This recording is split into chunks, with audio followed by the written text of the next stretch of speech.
All right, we're back in session. We're ready for our next case, and I believe that is Mr. Corley. Yes, ma'am. All right, Mr. Angola needs your camera needs to be on. I'm sorry. There you go. All right, Mr. Corley, would you introduce yourself? Tell us your name and DOC number. Robert Corley Jr., 425-910. All right, Mr. Corley, and let me introduce our today.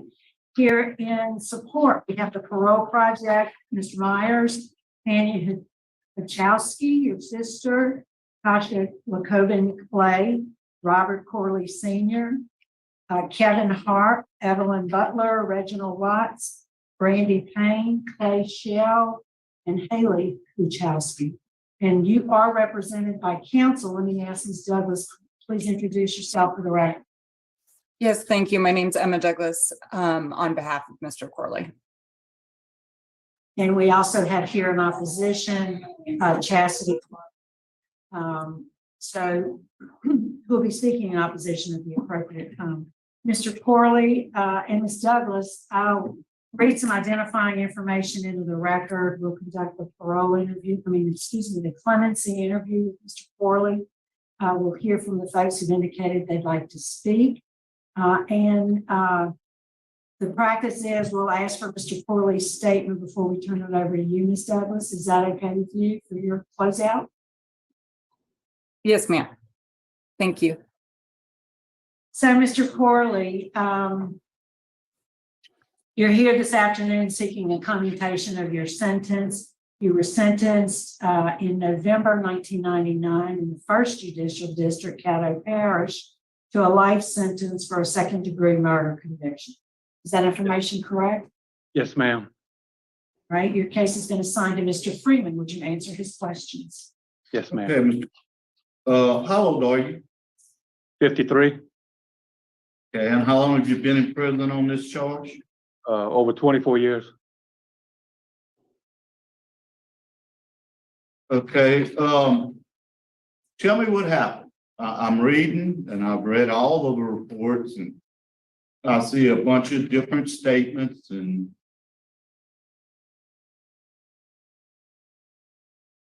stories change. So you tell me the true story of what happened to that child. Yes, sir. On the night I was watching the kids, it was Billy, Josh, and Serenity, which was the 3 kids I was watching. Billy started acting up. He took the baby doll away from Serenity. So I told him to go to his corner, and he had told me no. So I told him again to go to his corner, but he didn't want to go to his corner. He wanted to go into his brother's corner. So when he started to come running around, I went to swing him around me, but he tripped on the sofa cushion. In the process of that, he hit the sofa and was knocked out and lost his breath. When he came through, he was throwing up and all, and I thought he was all right. And apparently he wasn't, because he had passed away 3 days later. Okay. Looking at your statement at the time that you were arrested, you told detectives that he tripped on some cushions and fell against the wooden frame of the couch. Yes, sir. You heard grunting noises and he was throwing up. You stated a short time later, you made another statement and you said you knew he was hurt, but you didn't call for help. Is that true? Did you know the child was injured and you didn't call 911? Yes, sir. I thought he was all right because he was just throwing up. Okay. Also, that the doctors found bruising around the head, and you said you tapped him on the head sometimes to make him listen. Is that true? Yes, sir. I mean, this child, according to the report from medical, he had been being abused. Did you abuse this child on other occasions? No, sir. Okay. So what is this corner thing when they misbehaving? You make them go stand in the corner? It's like a timeout, sir. Like a timeout. They face the corner. They can't see the TV or nothing. Okay, and then, I mean, according to your statement, you just slung him into the couch and he hit the wooden frame. Yes, I went to turn him around, and I guess I went with too much force when I went to turn him around that way, and he tripped on the cushion and hit that sofa. So, and then when you was going, to check on him when he went to bed, that's when you noticed something was wrong with him? That was 3 days later, sir. I went to go check, and he wasn't responsive. He died 3 days later. Well, he died 3 days after this event. And you never noticed nothing was wrong with this child. That's right, sir.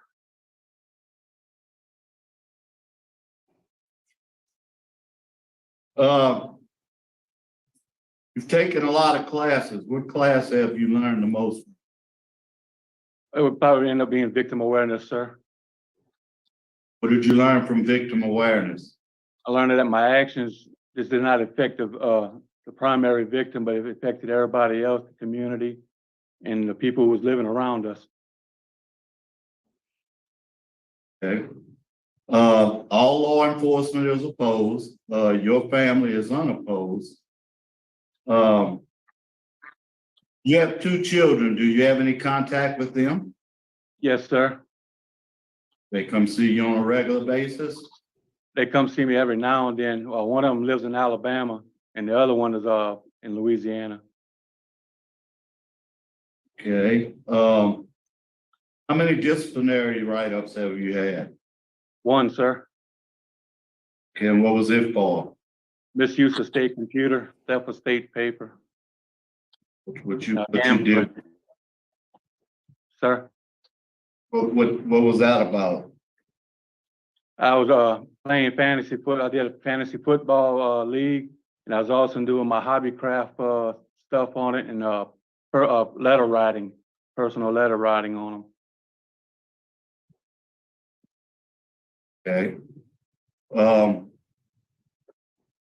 You have any contact with this child's family anymore? No, sir.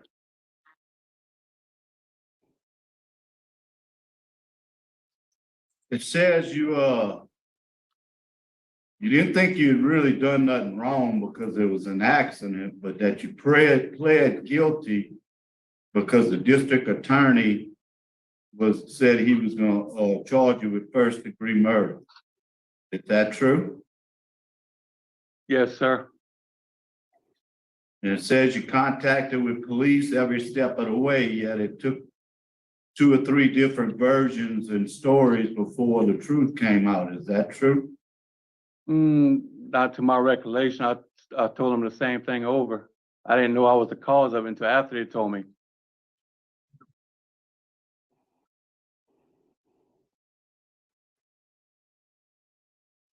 So you claim there was never no intent to hurt any of the children. No, sir. I never intended to hurt the kids. Well, how hard were you slapping them on the head that it left marks? It wasn't, how would you say? It was a tap on the head, and they didn't do it all the time. And it wasn't Tap on the forceful. head, but it was noticeable to medical personnel. It wasn't forceful or nothing, sir.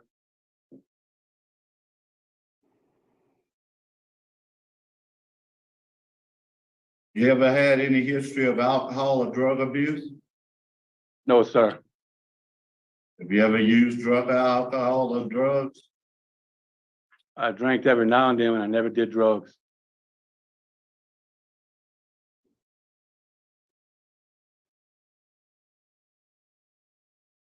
Warden, what do you have to say about Mr. Corley? He has an excellent disciplinary report here. He took some classes. He's a low-risk tiger. And he also had taken a class called Take It a Personal Responsibility. My first time seeing it. And that's it. I have nothing further. Suresh. Mr. Corley, good afternoon. Good afternoon, sir. For the record, I'm going to read a small portion of the autopsy report of the 2-year-old that was left in your care. Your girlfriend was working a night shift at Walmart. You also worked at Walmart, but for some reason, you have been terminated or you quit your job, and you were the primary caregiver for the 3 children. Am I right? Yes, sir. So I'm going to read a small portion of the autopsy report. On February 1st, 1999, an autopsy was performed on a 2-year-old victim by the Caddo Parish Coroner's Office. After completion of the autopsy, detectives met with the coroner, Dr. George McCormick, to review the results. Dr. McCormick advised detectives he was ruling the death of the child a homicide. Dr. McCormick indicated he discovered a large amount of blood in the abdomen of the victim, likely caused by a type of strong blow to that area. Severe bruising was located beneath the child's skull, which could not be seen externally. The victim's brain suffered severe injury and was swollen to the size of an adult brain. It was a clear indication of repeated head trauma. The victim's right lung and diaphragm was also bruised. Chest injuries. A portion of the victim's intestine was so severely injured they were not functioning properly. Dr. McCormick also located a hole in the child's stomach, indication that he was likely been struck on more than one occasion in this area. The child's teeth were severely rotten. His eyes were sunken into his head, indicating that he had suffered severe pain for some time. The victim's feet were hyperextended, which is a common sign of head injury. Severe bruising was also noted over a large portion of his body. Does this sound like a child who tripped over a pillar and ran into a couch? No, sir, it doesn't sound like that. And you were the primary caregiver, am I correct? Yes, sir. Your girlfriend stated that they had not been babysitted by anyone else but you the last couple of weeks. So how did this child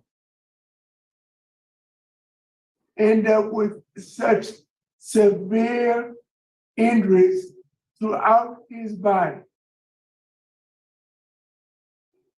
Sir, later on in that report, Mr. McCormick also said it could have happened by that blow.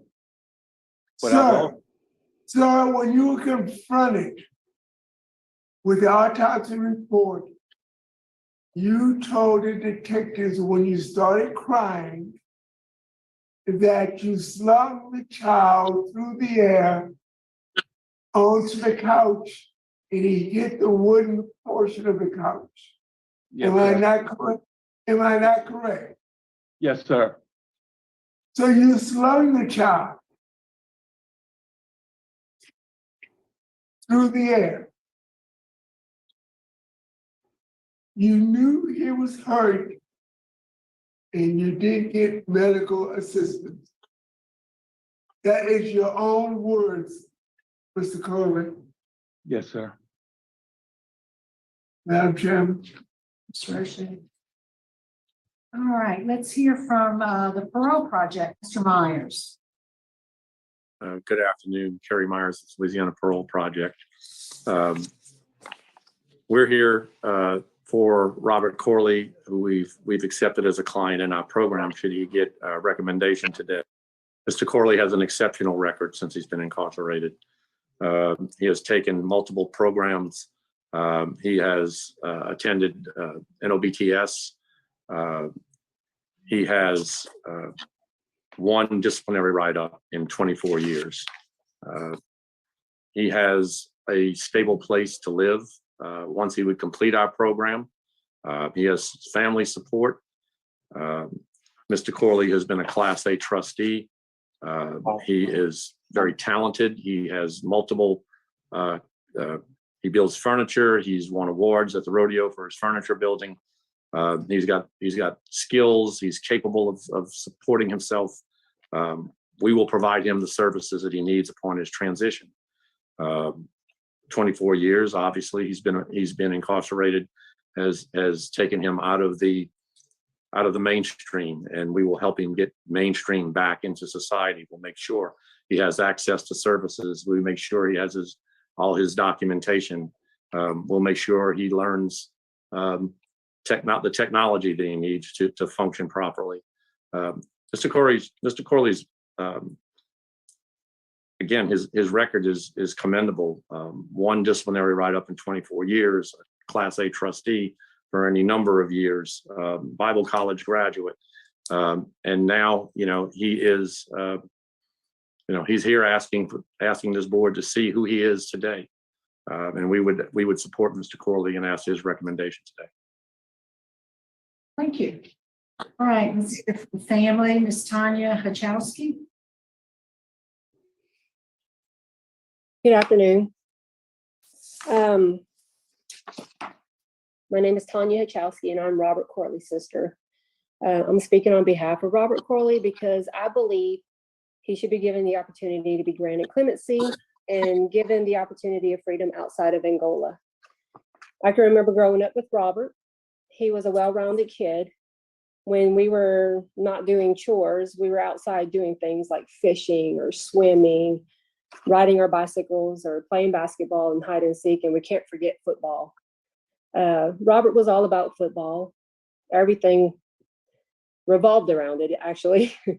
He would get all of us kids together, and if we didn't have enough players, I would be the all-time quarterback. He was one of the top football players at his high school, and he even played minor league football when he was out.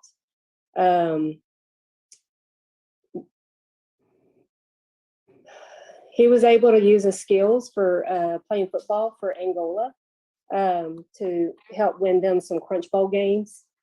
And then he did mention to me, even though he had found himself in Angola, he expressed how sorrowful he was about what had happened. However, Robert didn't sit idle while he was serving his time. He's learned new skills such as woodworking, occasional paintings, learning new trades such as Braille, of course, woodworking and making wooden fishing lures. He's currently in Bible college, from what I understand, and a couple of classes away from what I'm told.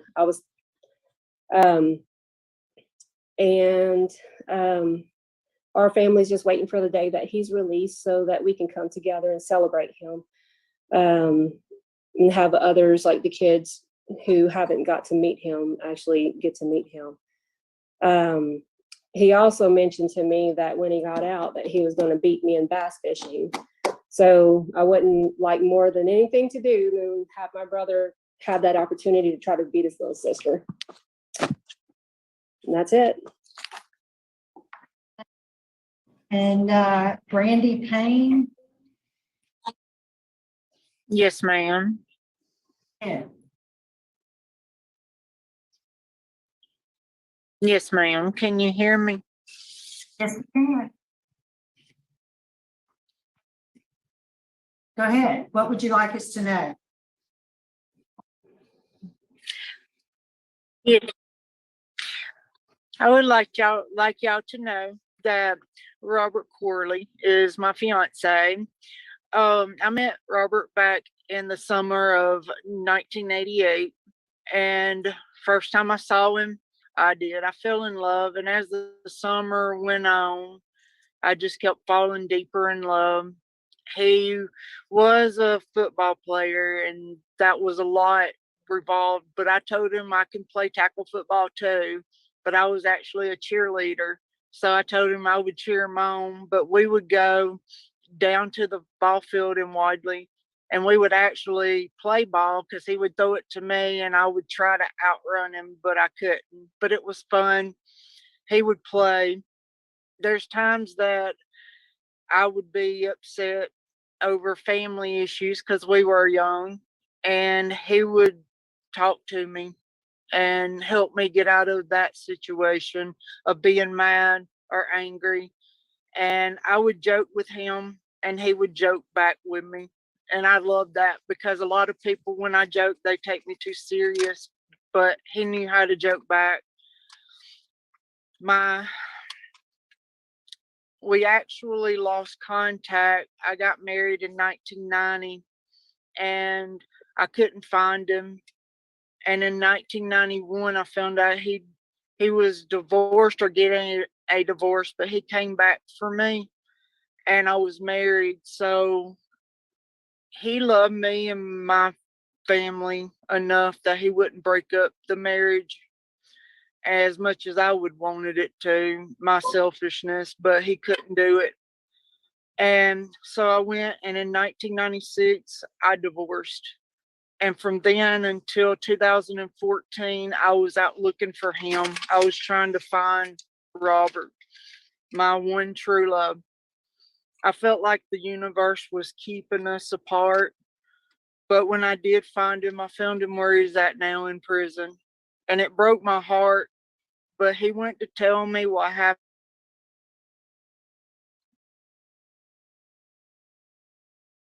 Seems like we've lost To the. Billy.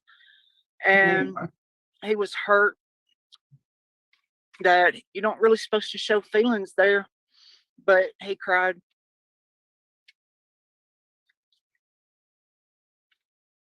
Can you hear me? Yes, ma'am. We're having some audio issues on our end where you're breaking up really bad. Yes, ma'am. Sorry. Can you hear me better like this? It's about the same.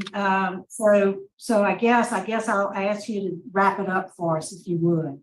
We'll try to hear the best we can. Yeah. Okay. When I met Robert in 2000, well, refound him in 2014. He's where he's at now in prison. It broke my heart knowing where he's at.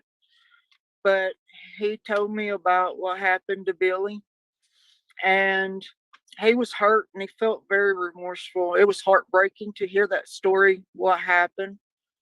And he said that you really can't show your true feelings, like I guess the softer side of you, the sentimental part. But he cried, and my heart breaks, and I cried for him.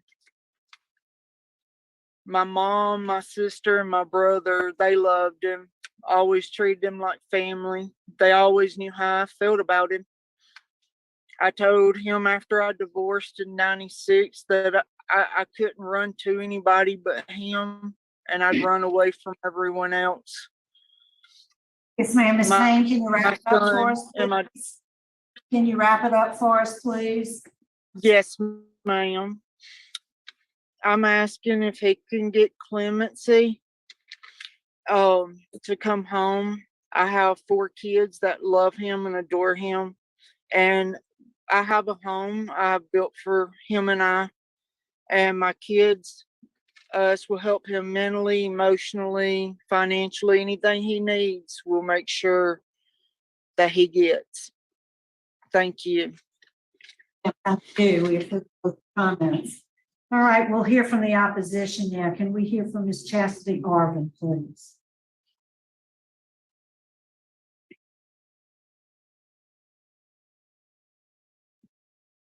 Can you hear me? Ma'am, we can. Okay, great. Good afternoon. Thank you for letting me speak. I just want to say my son was Billy. He was the victim.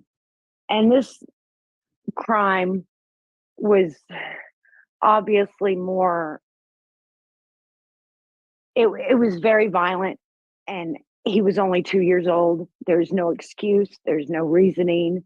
I do believe that Robert committed this crime on an accident. You know, I don't think he intended to hurt my child, but he had 2 or 3 days with Billy being sick that he could have said something. I've even asked him if I should take him to the hospital because I thought it was just a stomach virus. I had no idea.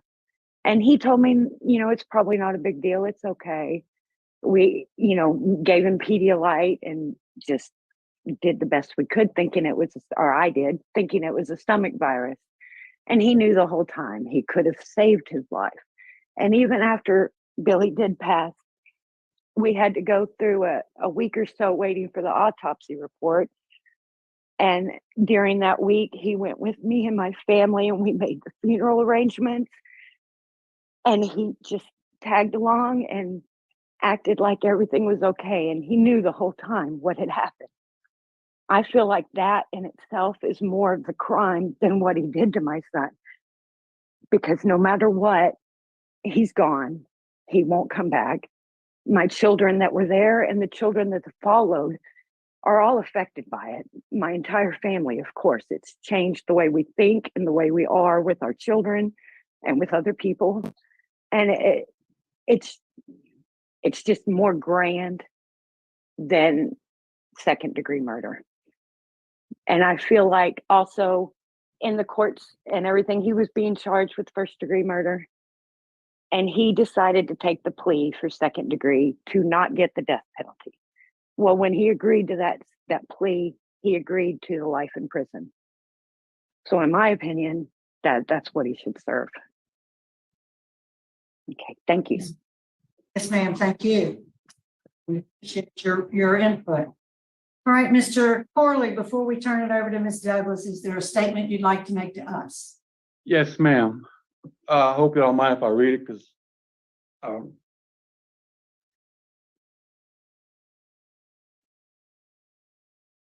first of all, I want to thank this board for allowing me the opportunity to speak. Words cannot express the regret I have for what happened to Billy. I cannot stand before you and tell you how regretful I am because this is not enough. There's not a day that goes by without me feeling shame or remorseful because of my actions to Billy, his family, and the community involved. I take full responsibility for the death of Billy. Because of my actions, Billy and his family were deprived of what should have been a normal life. I can never replace the hurt and the pain that I've caused to Billy and his family. And I realize remorse is more than words and feelings. It's about what are you going to do to correct this problem? So I look back into my life and I fix these problems and I apologize for every hurt that I have caused. Since my incarceration, I made a promise to my mother who passed away in June to God and myself that I would become a better person and use Billy's death to bring some good into the world to help those who need help. Through faith, education, and life skill classes available at Louisiana State Penitentiary, I have accomplished this promise and will continue to keep my promise. I would like to thank the Department of Corrections for giving me the opportunity to better myself with classes such as anger management, 100 hours trauma healing, and victim awareness, and many more. Also to the community, law enforcement, judiciary system, and my family, I apologize for the ripple effect that my crime has caused, and I will always be regretful and remorseful and hope that one day everyone can forgive me. Finally, for the reasons above and many more, it is in my prayer that the board may grant me mercy and give me a favorable recommendation. Thank you. Yes, sir. Ms. Douglas. Thank you, ma'am. First of all, I'd like to offer my deepest condolences to Miss Arvin and her family. Mr. Corley sits before this board today as a reformed man. As you've heard over and over again, he has worked on himself while he's been incarcerated. Mr.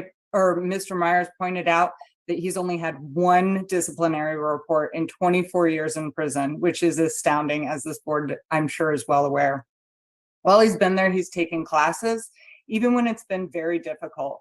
Mr. Corley spent the first 18 years of his incarceration as an orderly in Camp J, and the offerings for classes at Camp J are few and far between and often repeat themselves, so he can't take unique classes.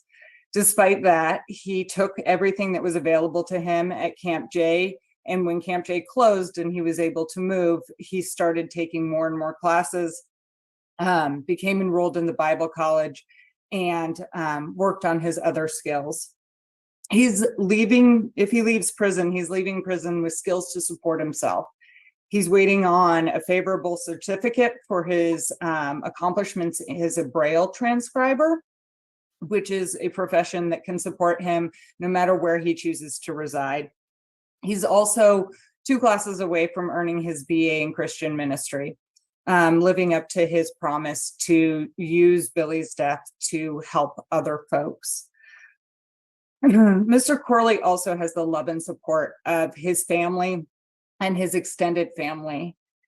He, if granted clemency, will be surrounded by the folks who came here to speak today, as well as their children and their children's children. He has a large amount of support and people who really want to see him stay on the right path. As Mr. Myers said, he's been accepted into the parole project, and he has completed their programming. He has a permanent place to go and a permanent job where he can stay until he can either support himself through his transcription business or moves on to a different endeavors. Mr. Corley is self-motivated. As I mentioned, he spent most of his incarceration at Camp J as an orderly, and was motivated to take all of the classes available to him there. He currently serves as a role model for other incarcerated folks. He leads the 100 hours release programming that is required by everyone who is leaving Angola. As his sister mentioned, he's been the leader of football clubs. And he has used the skills that he's developed in his hobby craft to give back to the community, often donating pieces of art and furniture to be auctioned off to help other nonprofits. Mr. Corley effectively lost his adult role models when he was very young. After the accident of his stepfather and then the accident of his biological mother, making both of the adults in his home disabled, he stepped up and really lived under the pressures of being the role model for the rest of the family. In prison, he's grown back into that person, a person who can be seen as a role model and a person who leads others. I think he's a person now that his stepfather and his mother would be proud of. He is certainly a different person now than he was when he entered prison 24 years ago. We ask that this board recommend commutation with immediate parole eligibility for Mr. Corley, and thank you so much for your time. Thank you. All right, I think we're prepared to vote. Mr. Freeman will be voting first. Okay, Mr. Corley, quite frankly, I don't think you take any responsibility whatsoever for your crime. This went on a lot longer than it's said to be. It wasn't just that one incident, according to the autopsy report. And you hadn't served for 25 years, so my vote is to deny. Mrs. Jackson. All right, Mr. Corley,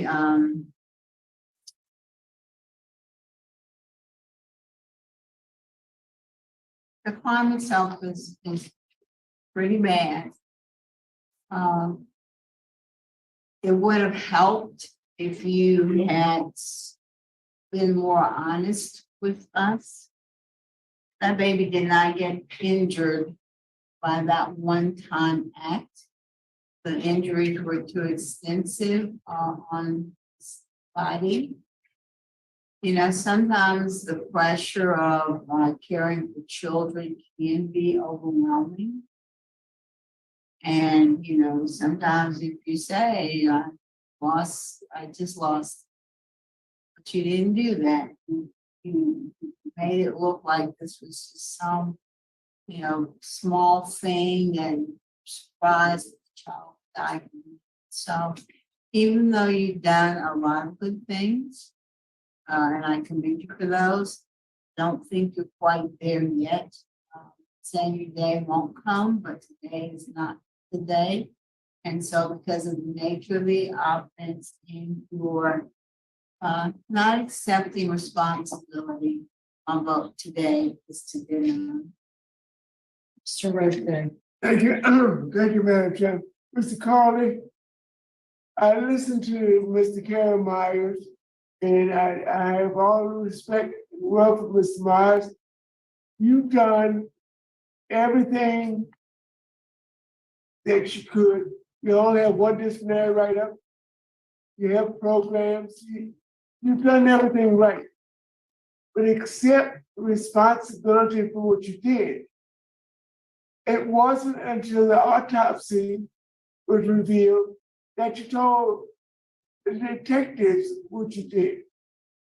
And you came here today, Mr. Freeman started to question you, and you thought we didn't have the information. And you gave them the same story that you gave them originally. It was not until I revealed the autopsy report that I knew about, and your confession that you knew about, you didn't think I knew about. You just refused to take responsibility. And to complete your rehabilitation, because you have the advanced degrees, you have the programs, you have the community service, you have a good disciplinary record. But you've got to come to reality that you were responsible for the death of a 2-year-old because you were angry. And this went on for a long period of time. Once you do some mind searching and compartmentalization that you're totally responsible, then full rehabilitation can occur. But until such time, I'm going to deny your request based on a lack of responsibility, insufficient time served, and express opposition. I wish you the best of luck. Thank you, Mr. Roche. Mr. Corley, you've received 3 votes to deny your application. So, you know, it requires 4 favorable votes for a favorable decision. You didn't get that, did you? So today, sir, your application for clemency has been denied. Good luck. Thank you.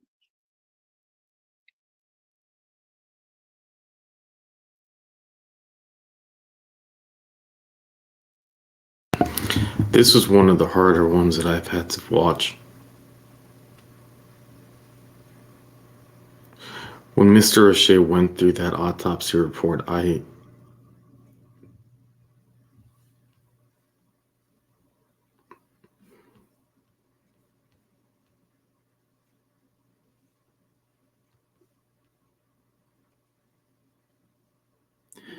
have a 2.5-year-old,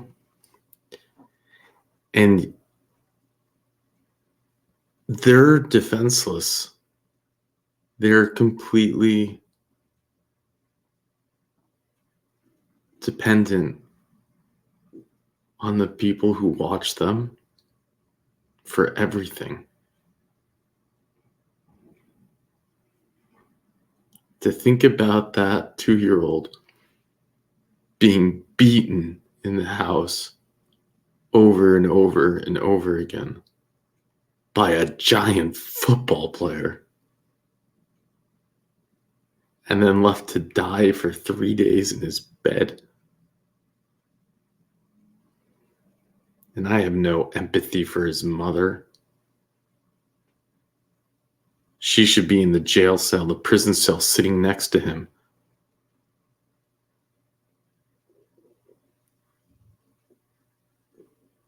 How did she not know? She said, I thought he was sick. I gave him medicine. Are you kidding me? We heard the autopsy report. His teeth were rotting. A 2-year-old's teeth were rotting.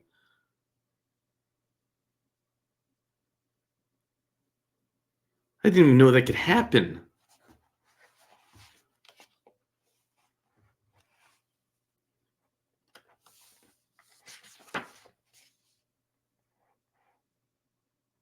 His brain was swollen to the size of an adult's brain. There was a hole in his stomach. His eyes were sunken in his head. His intestines weren't functioning. And the mom comes on and says, I thought he was just a little sick. She's just as culpable, in my opinion. And it's sick.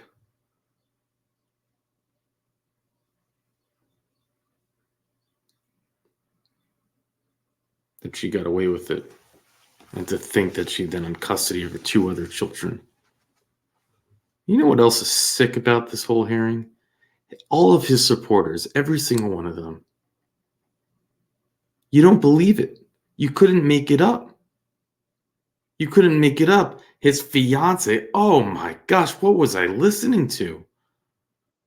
It was getting worse and worse and worse. And for some reason, see, the board will cut off a victim, a genuine victim, if they touch on over 3 minutes.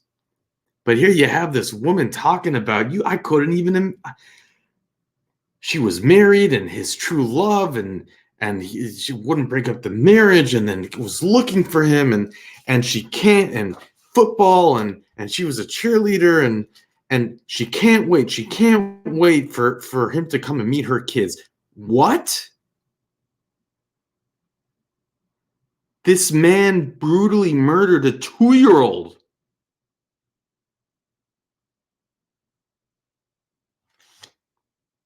What planet are you in?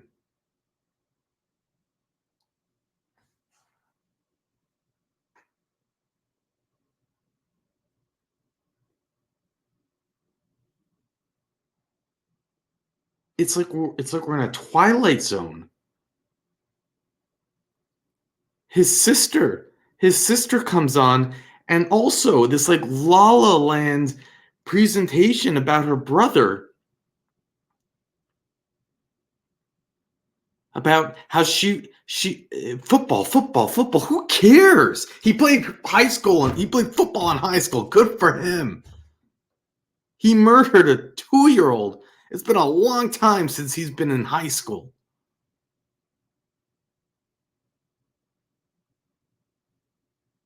She didn't even understand the irony of when she ended her speech by,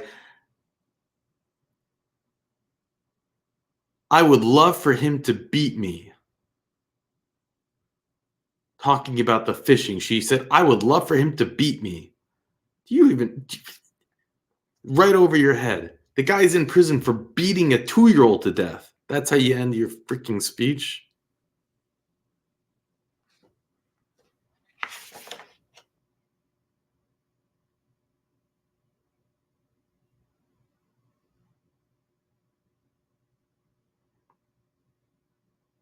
The attorney's like, they're all talking, wow, he's really exceptional. He builds furniture. He's so exceptional. He builds great furniture. He played some form of football in prison. He's a real great guy. He hasn't hurt anyone in prison. Well, you know why? Because they're not 2 years old. They can fight back in prison.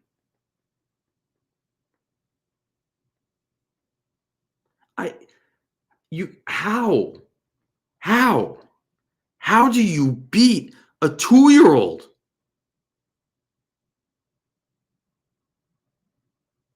And you know what was completely lacking and missing from anything that could have maybe somehow would have been that if he was being beaten as a kid and he just was messed up. But no, his sisters look fine except for being, completely missing the picture.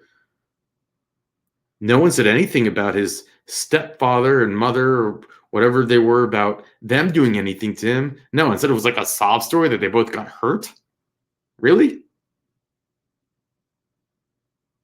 That was the best they can come up with as to why he beat a 2-year-old to death?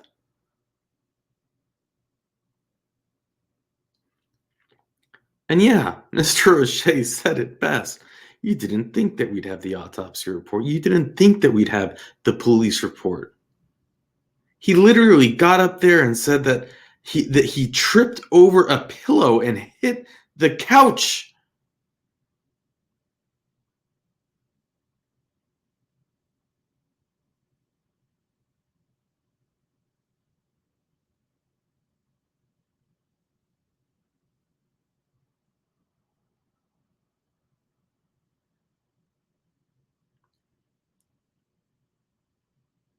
He would put them in the corner.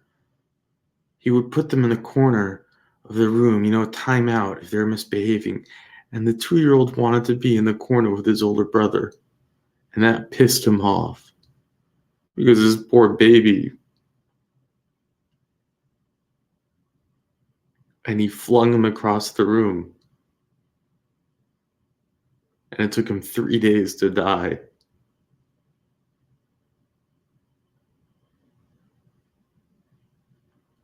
He can't make it up. And his sister wants to fishing with him.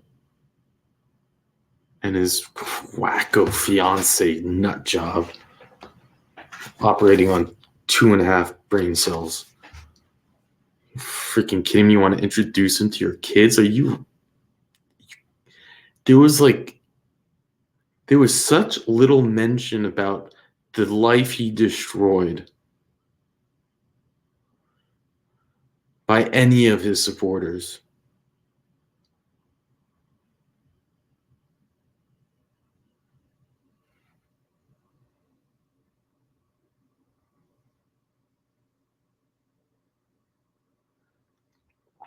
He was throwing up, and I thought, well, he's okay. He's throwing up. 2-year-olds don't just start throwing up, and if they do, yeah, you take them. You help them. I tapped him on the head a little bit. His head was beaten.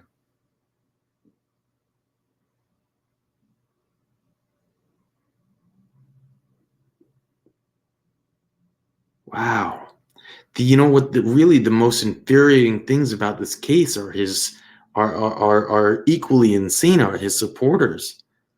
And I've given up on Randy and the parole project. Can you imagine?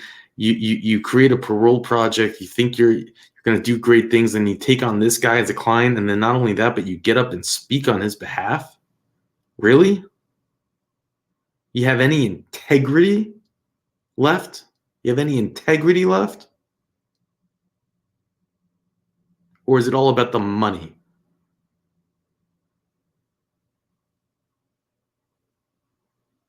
You want to help a child killer? You want to help a child murderer that has zero remorse, that is still lying to this day how it happened? Randy, really?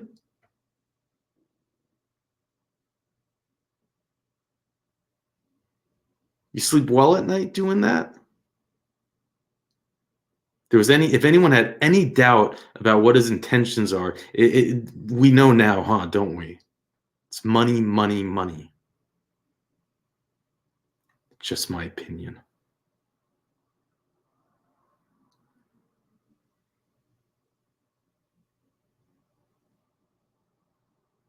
he didn't want to go in his corner. He didn't want to go in his corner. The 2-year-old didn't want to go in his corner.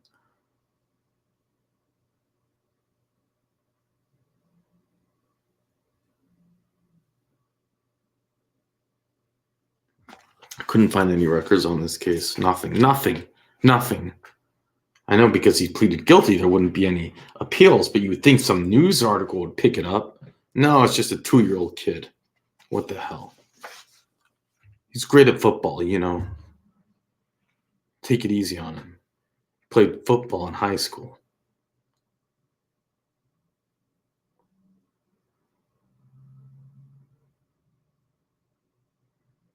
His sister, Tanya. I want to have him beat his little sister. That's what she said. Okay. Meet the children. Blanche Payne, the fiance.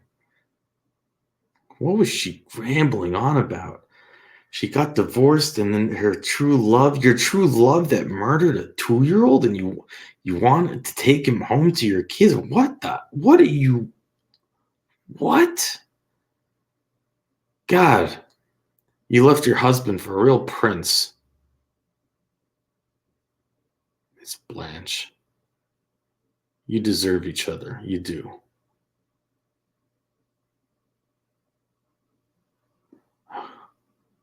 I would joke with him and he would joke back. What are you even saying?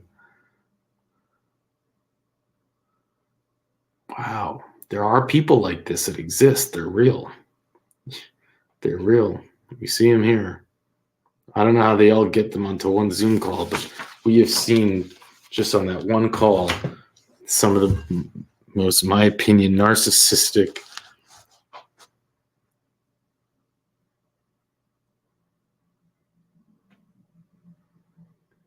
lacking empathy of any kind, lacking reality. Can you imagine if someone you loved killed a 2-year-old? Would you get up there and say something like that?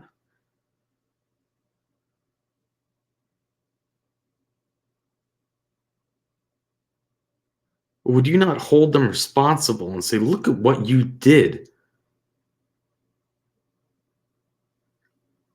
I couldn't even imagine, actually. I don't even want to go there. Be disowned. The last thing they'd be doing is being introduced to my kids. There was not even a lame excuse as to why. It wasn't even like I was beaten as a kid, as a child, and I snapped. I was on meth for 3 weeks, and I thought he was the devil. There was nothing made up. It was he didn't want to sit in his corner. He didn't want to go in his own corner. So I got mad.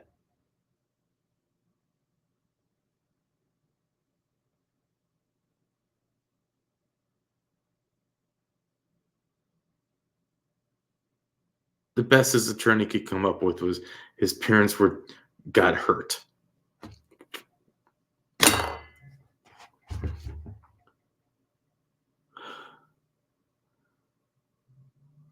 You know, if the board had somehow let him out, I would have broken my computer and stopped doing these.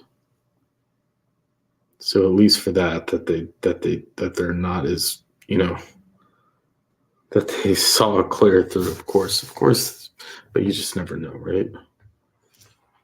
Anyways, this one really, really got to me beyond.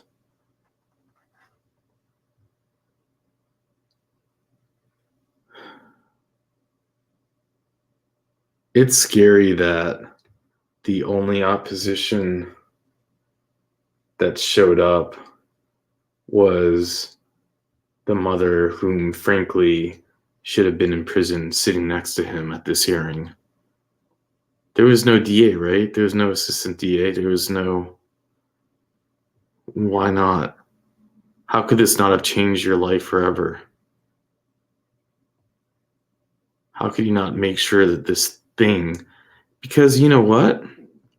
If he had gotten up there and owned it, or just not even owned it, but just made up a story, like just would have made up a reason to why he tortured this baby for weeks and weeks and months and who knows how long, and owned it, they might have let him off.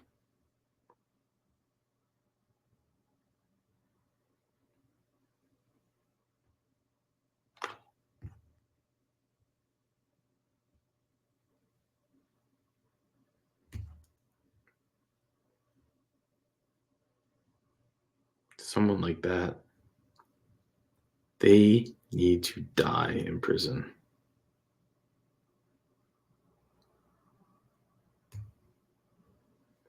It's a whole different level of cockroach. But he's still a cockroach.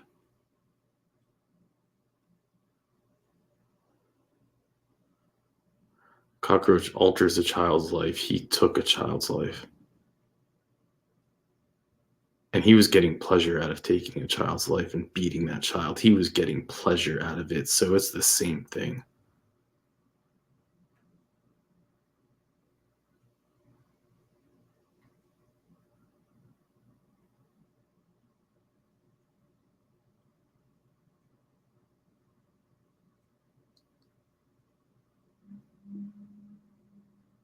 You know, evil does exist. To some people, he's a high school football player, but to all of us with our eyes wide open, that's an evil creature. We just saw evil.